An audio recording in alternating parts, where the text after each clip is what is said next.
Peter Brewer, Senior Mission Chief for Sri Lanka, and Masahiro Nozaki, Mission Chief for Sri Lanka, noted that it is also important that those who can most afford it make commensurate contributions to the financing of the necessary government expenditures. The statement added that the tax package the authorities have introduced, including the new tax rate schedule for the personal income tax, helps to meet these objectives.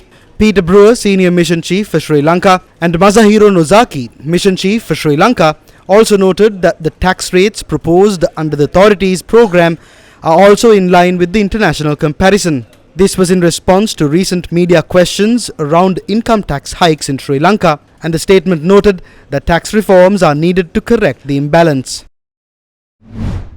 The International Monetary Fund's bailout of $2.9 billion for Sri Lanka has reached a very critical position as it is considered as means to solve the country's economic crisis.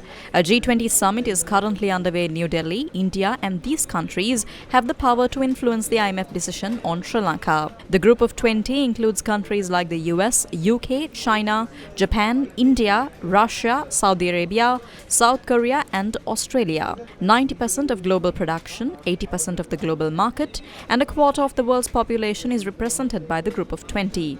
The debt crisis affecting developing countries is a matter that is given special consideration during the summit of the G20 Foreign Ministers. Many developing countries are struggling with unsustainable debt while trying to ensure food and energy security for their people. They are also the ones most affected by global warming caused by richer countries. No group can claim global leadership without listening to those most affected by its decisions.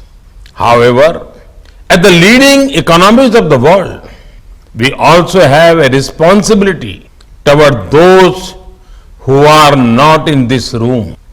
The world looks upon the G20 to ease the challenges of growth, development, economic resilience, disaster resilience, financial stability, transnational crime, corruption, terrorism, and food and energy security. The G20 has a critical role to play in finding the right balance between growth and efficiency on one hand and resilience on the other. We can reach this balance more easily by working together. That is why your meeting is important. The Foreign Ministers meeting of the G20 is expected to discuss global debt, something that Sri Lanka is looking forward to solving with an IMF bailout. India and Japan, two of Sri Lanka's largest creditors, have already given assurances for the International Monetary Fund's bailout of $2.9 billion for Sri Lanka. The main reason for the delay is the absence of a formal assurance from China, also Sri Lanka's biggest bilateral creditor, that it would support a debt restructuring for the bankrupt island nation. China says it will work with relevant countries and international financial institutions to jointly play a positive role in helping Sri Lanka navigate its current situation, easing its debt burden and achieve sustainable development. Chinese Foreign Ministry spokesperson Mao Ning on Tuesday said the Export-Import Bank of China provided a financing support document to the Ministry of Finance, Economic Stabilization and National Policies of Sri Lanka, saying the bank is going to provide an extension on the debt service due in 2022 and 2023 to help relieve Sri Lanka's short-term debt repayment pressure.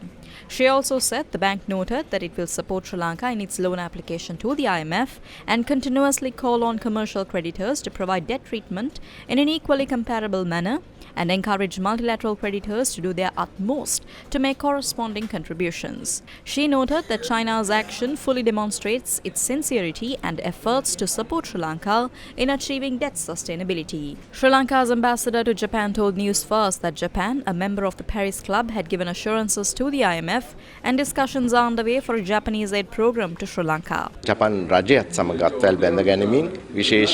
The Japanese government is linked with the IMF projects and the Paris Club. They have undertaken the commitment for Sri Lanka. I believe the project would be finalized soon. In addition, JICA and JB would also be reviving several Japanese government projects in the country. ක්‍රියා කිරීමේ වැඩපිළිවෙල අපි JICA සහ JB කියන ඒ ආයතන ඔස්සේ නිරන්තරයෙන්ම අපි සම්බන්ධ වෙලා වැඩ කරනවා.